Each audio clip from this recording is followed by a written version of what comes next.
Tonight we talk about a great event that's been taking place in Louisiana for a number of years. A candidate for governor is in the building to tell you why he should be your next governor. But we will begin with a lot of news with the school system. Roll it, Kyle.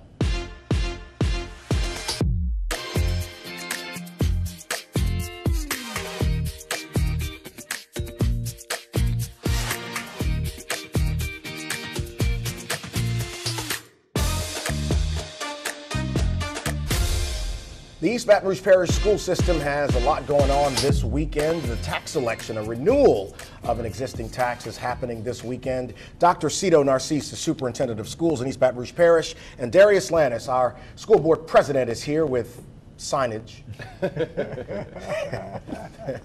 What would he be with if he didn't have a prop with him? That's right. All right, let's talk about this. This is a renewal of an existing tax. It funds what? It's going to fund, there's 4 propositions to it. It'll fund teacher salaries, materials for students, and programs. Okay. And let's talk a little bit about where the system is now fiscally, how you've been doing. There's been a lot going on in the way of initiatives. But if people are wondering how the money is being spent, how are you operating, what's your answer to that? Yeah, I mean, we've been spending more dollars in the classrooms. We've also been putting a lot of dollars in student supports. As you know, we were trying to make sure that children who came off COVID had more wraparound services, but at the same time, working to accelerate them in terms of reading and writing. We have more kids reading at a grade level than we've ever had. Right now, we also expanded early childhood seats by 6,000 plus. We have more kids who are also on track, passing 9th grade, 87%. 2 years ago it was 67%. We have about 6,000 kids taking advanced courses when it was approximately 2,000 2 years ago. I mean, there's a lot of good things going on, but we need dollars to continue that process. Well, your agenda has been aggressive since you've been here, and you've seen this. You were on the school board before Dr. Narcisse got here, and you've seen some of the progress. What's the biggest win, if people are watching the school system now, what's the biggest win you've seen since you've been on the board? Having him, right? I think a lot of times you look at progress, and I think people associated to board members, right? But we are fiduciary managers of what happens inside of our school system. I think from the top down, it has to be an approach that allows the leadership to grow, thrive, and move in a pace and space that allows our schools to also do the same thing. And since the superintendent's been here, I kid you not, for me, it has been a continuum of just success. Now, have we had any hiccups? Of course, that comes with any school system or district. But literally just this weekend, we went to Washington, D.C., and we participated in something called Council of Great City Schools, where you have urban school districts from all across the country. I'm talking about large districts like L.A. County, New York, Miami-Dade, everyone in between. And everyone at that table, in that meeting, it was over 100 cities, they all said that EBR is doing the work, and everybody's looking at us and studying us. In fact, 2 years ago, the U.S. Secretary of Education, Dr. Miguel Cardona, came here in our city for the very first time, and he said he loves what he's seeing with our Pathways to Bright Futures program. In fact, he said it needs to be a model for what we do across the country. That came out of our U.S. Secretary of Education's office. What do we do about truancy, though? Yeah, I mean, it's an issue around the country, obviously, and what are we doing about that here? So truancy is a challenge here. I mean, the reality is since COVID, we've been trying to work to bring kids back to school. So what we've done, which has been unique, we were talking about this in Washington, D.C. as well, was we working with our partners to try to begin to work through strategies to be able to address those. So we've worked with the judge's office. We had a meeting, creating a council that's going to be addressing that with the Mayor Sharon Weston Broom's office, Hiller Moore's office, our partnership with our board, also the community street teams and 100 Black Men. All these partners are working together to be able to address that. The chamber, we've had them at the table to be able to do a collective approach on how we're going to allocate resources to bringing kids back to school and also providing support structures to their families to see how they can come back into school. You know, I did an interview this week, and we were talking about crime, and I said that crime is a cultural issue, that police departments are about public safety, not crime. Generally, people don't call the cops before they commit a crime. It's a cultural issue. And at the core of how you fix it is education, right? Keeping kids in school, getting them married to whatever their destiny is so he or she can go be a productive citizen at whatever level. You guys can only do so much because you have the kids for a few hours a day and then they go back into where they are. How would you ask the community to work with you to address the culture issue that we see? Well, I think we're doing it now. I think the superintendent just said it perfectly.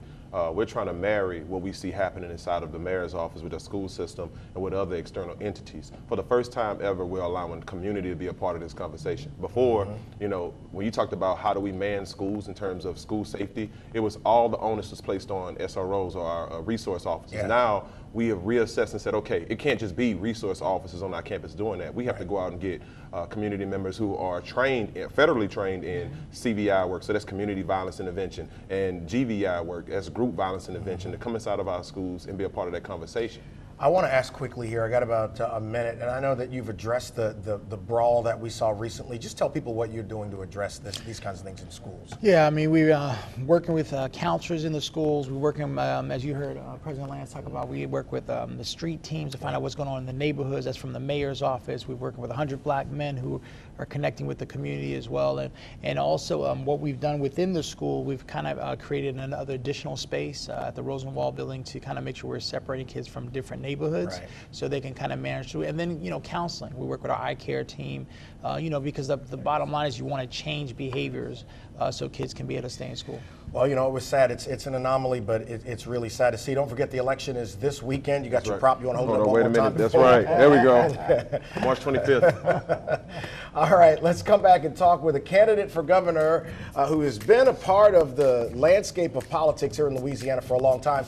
And in our final segment today, we'll tell you about the governor's prayer breakfast. It's a big event that takes place every year. We got the inside scoop. Stay right there. And again, don't forget this weekend, the tax election for Saturday. the school system. Yep. Are you going to be out there working the? Oh, you know it. Back in just a moment. Stephen Waguespack is formerly the lead of the Louisiana Association of Business and Industry, has been in and around state politics for a very long time, and now is a candidate for governor. How about that?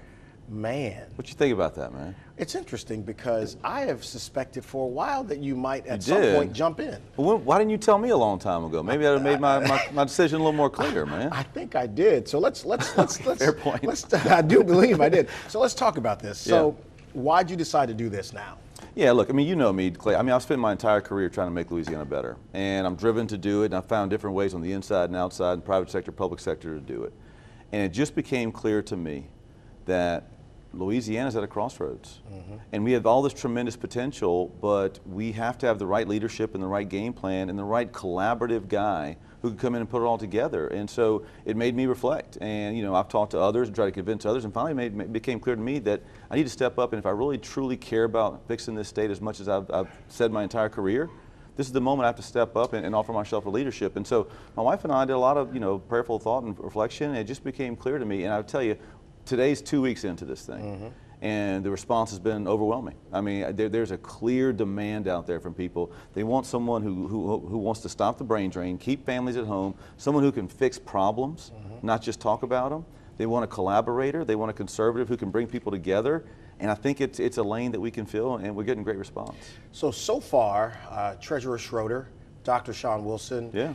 Attorney General Jeff Landry have announced, along with yourself. What sets you apart from any of them? I mean, you've got really now 3 Republicans and Well, and Sharon Hewitt, too. And Sharon Hewitt, excuse me. Yeah, there's Can't others forget in there, Sharon. yeah. But what sets you apart from all of the other candidates? You know, it's a good question. And look, I'm not running against those guys. I'm running for Louisiana. I want to make Okay. it clear. I want to talk my story to the people of this state. And I think that's what's going to, you know, I'm going to focus my campaign on.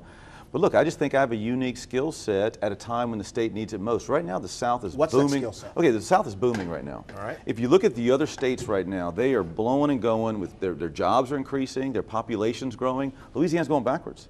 We're the only state in the South where we're shrinking economy and we're losing people at a time when a Southern Renaissance is going on. Right. So I think you need someone who understands how to grow the economy, who knows how to create jobs, who knows how to create jobs in a way that benefit Louisiana families. So you start with Main Street and you build up from there. And that's what I've done my entire career. In the last decade, being the CEO of LABI, I've been around the state. I've been talking to every business, big and small. I've heard what they want. I know what it takes to build an economy that grows for working families. I know what it takes to bring jobs in. And here's the funny thing. It's not complicated math. Yeah. What businesses want, they want the same thing working families want. They want good schools. They want clear pathways for their children, whether you're going 2-year, 4-year, straight to workforce. They want safe communities. They want crime to get stopped. They want a tax code that is just simple and easy to comply with, whether you're a small business or a big business or a family. All these things, I know how to get that done. I know how to bring the forces together to drive solutions. And we're at a time in Louisiana where we have danced around problems for long enough. People are tired of that. They want solutions, and I'm a solution guy. So let's take these one at a time. Let's start with schools. You just heard Dr. Narcisse here. They're talking about their millage renewal, but people are looking at public school systems around the state and how they're performing. As the governor of the state, you are really the lead of everything that goes on. And obviously there's a separate State Department of Education, but the governor has to speak for the people. What's your grade about the way public education is working in Louisiana now? I think we have room for growth, and we got to do better, to be honest with you. And that's not an indictment of anyone that's working their tail off. Look, Cito was just here. He's a great guy doing great things, working his tail off. But I would tell you the issue is a couple things. One, we got to put parents more in control of their kids' lives. And that means giving parental choice, giving them true options, letting parents have more control. That is a demand that's out there in the country. It's a demand we have to meet. The second thing is we have to rethink high school. That 17, 18-year-old kid that right now we let kind of hang out in high school and enjoy have a good time. You're about to go to college. We got to have a different mindset. And we have to create outdated. We have to create pathways to those kids. We have to sit down every kid who's 16 or so and say, look, you're either going to 4-year, 2-year, straight to workforce, or you're in that fourth bucket. We're worried about you. You're in drugs, you're in crime, we worried about you. So what about those kids? What do you do about those kids? See, that's where high school has to stop being a castle and turn into an outlet mall. You got to bring in the 2 years, you got to bring in the training facilities, you got to bring in business and industry, you have to bring in the services for mental health, drug treatment, and that back into high school is the last time we have kids before we launch them as adults. That's where we have to put them on a pathway to success here, and we can do it. Other schools have done it. It's just opening the doors, bringing in others, and turning it into a launch point. You know, we'll take a break in less than a minute and come back and do another segment, but I want you to start answering this question. Politics has become even more tribal than it's been in years gone by. How do you speak to both a conservative, moderate, and if opportunity is given, liberal base to make them understand that your vision is for everybody? And that's where I think I separate myself from the other candidates, is because that's what I've been doing most of my career. The issues I'm talking about, it doesn't matter if you're a cufflink, if you're a working mom, if you're someone at the kitchen table, if you're in a boardroom, everyone wants good schools. Everyone wants pathways for kids. Everyone wants saving community. So my solutions that I'm going to bring together and the groups I'm going to bring together, it has to work for every single Louisiana. No more divide. I'm tired of the bunkers. I'm tired of everyone sitting in their factions and throwing bombs. Louisiana's sick of that. They want someone who can bring people together and get things done. We'll take a quick break and come back with Wags and talk about working with the legislature if he is elected, and then his vision for business. More with Stephen Waguespack in just a moment.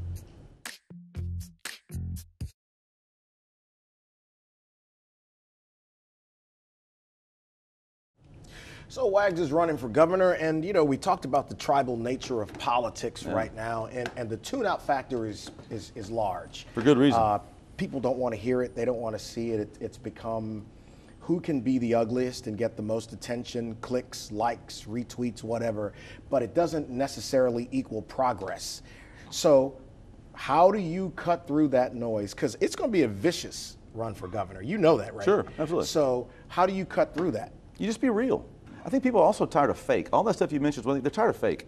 They don't want some spinned up version of a candidate. They want someone that's real. So you'll see what we're doing in our campaign. You know, every now and then I just get the selfie video. My family makes fun of me. I'm a big selfie guy, like most dads are. I'm putting selfie videos out there. Dads? I'm talking I right beg to to people. differ, sir. I'm not a selfie dad. Well, you need to join the club because it's pretty cool. No, I'll pass on that. Look, different show, different time. But look, I mean, you got to talk to real people and relate to them. And I think that's what we need to do. People in Louisiana, we're a communal state, man. Yeah. We want to like our governors. We want to hang out with them. We want them to think they not just like have good policies, but they also reflect our values and our culture and our way of life. And I think I'm going to speak directly to that. And look, I don't know what the other candidates are going to do. They can run their own campaigns. And if they want to get into the, throwing bombs and throwing accusations, let them do it. I'm going to stay pure talking to the voters. But you're not going to do that. I don't plan to do that. So, one of the things that people have said is that you could draw criticism because of your time having worked for former Governor Jindal. Yeah. I think that is that's just not really a new thing anymore, but it's going to happen. So Sure. what's your thought about it? Look, I'm proud of everywhere I've worked. I've worked for governors, I've worked for the State Business Organization, I worked in D.C. for a while, and I've learned a ton from each of those folks. What I'm saying is this is the first time where I'm going to be talking to voters and say, this is who I am. This is my opinion, this is my beliefs, this is my core values. And I've never had the chance to do that. I've always been representing others. And so I can't wait to tell my story. And my story is one of, yes, I got ideas, and yes, I got vision, but more importantly, I'm committed to a process that includes everyone, that brings folks to the table. And I think that separates me from not just the other candidates, but also the places I've worked in the past. The ability to operate business and employ people to grow and function. Yeah. There's hard work in starting and maintaining a business. What is your position on how you help Louisiana businesses, particularly small businesses, thrive? You got to get off their back, first of all. We have far too many regulations, fines, fees, you know, all these bureaucracies and fiefdoms that have been created over the years. You need to clear those out. If you've got anything that has a value, that's great. If not, let's stop doing it. And I think that would help small business a lot. The other thing is just the way we collect taxes from small business. You know, 2 years ago, we tried to push a bill to centralize that, make it much easier. So a small business should only have one form, one audit, just one compliance, so they can focus on customers. Right now they got 64 in Louisiana. So if you just centralize that, that's a huge piece. The last thing, small business, big business, every business, their biggest need is people. They got to find people who can read and write and stay off drugs and have good soft skills. And so if you really fix that high school launch point, then all of a sudden you can start rolling people out into our communities that are ready to work, they're ready to be a good team member, that benefits small business. So, you know, I love that point, but one of the things that I want to ask about is not everyone's going to go to a 4-year or 2-year institution. Some young people are just ready to get right to the workforce. And we have been lacking in our ability to give them the skills. That's exactly what I'm talking about. Yeah. So how do you catalyze that? Because we have a shortage, man, of people who are welders and plumbers and doing that kind of work. Absolutely. Those are important parts of our economy. How do you get more of those? That's where I think that back end of high school reform is so important. I mean, seriously, if you're going to a 4-year as a senior, start taking that dual enrollment, just like CEDO's been trying to do, so you can get those credits, lower that cost to 4-year. You're going to go to a 2-year? Great. Start taking some of those courses in your senior year. Get some of those apprenticeship opportunities. Get some of those certificate opportunities so you can go earn that quicker. Go into the career, same thing. Get business and industry into the high schools. Start learning the instrumentation in the job creators in your region. Learn their training manuals. Know how you can launch right into there. We have pockets of success around the state, but you have to tweak the formula and the accountability system and get the incentives right so you bring everyone together so that last year of high school becomes a true launch point where kids can go out and become responsible adults. Where can people learn more about your campaign? WagsForLA.com, WagsForLA.com. And look, I noticed you got a little bracelet or two on there. Look, I got one for you right here. Look at this. Wags for Governor and WagsForLA.com. My man Clay Young going to have that, add to his collection. Everyone gets a win, everyone gets a bracelet, just like that. See, that's why we don't normally let him in the building, right there. Good to see you, brother. You too, man. Appreciate you. Back to talk about the governor's prayer breakfast next.